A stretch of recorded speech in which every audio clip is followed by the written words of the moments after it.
சொற்கள். மரபு சொற்கள்னா என்ன அப்படின்னா, நம்முடைய முன்னோர்கள் வழி வழியாக காலம் காலமாக பல பொருட்களுக்கும் பல பெயர்களை சூட்டி இருக்கின்றார்கள். அவர்கள் எந்த பொருளுக்கு என்ன பெயரை சூட்டினார்களோ அதே பெயரை தான் நாம இன்றும் வழங்கி கொண்டிருக்கின்றோம்.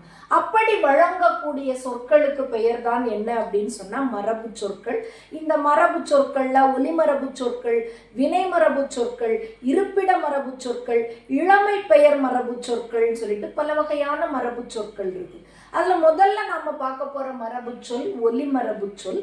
முதலில் பறவைகளுக்கான ஒலிமரபு சொற்கள்.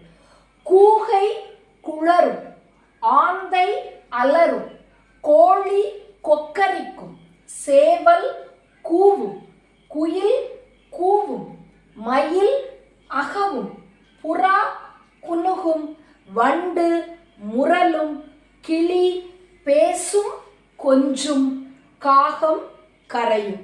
இவை பறவைகளினுடைய ஒலிமரபு சொற்கள். விலங்குகளினுடைய ஒலிமரபு சொற்கள்.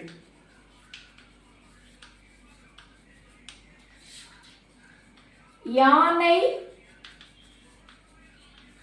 பிளிரும், சிங்கம்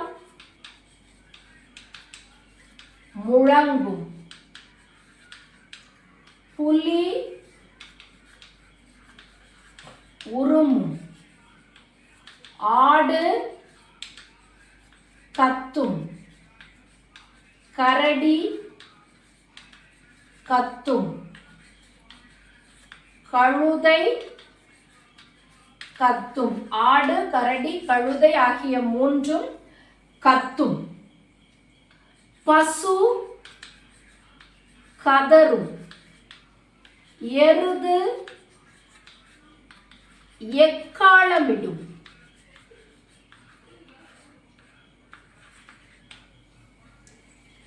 பூனை சீரும், எலி கீச்சிடும். இப்படி இவையெல்லாம் என்ன அப்படின்னு சொன்னா விலங்குகளுக்கான ஒலிமரபு சொற்கள். குதிரை கனைக்கும்,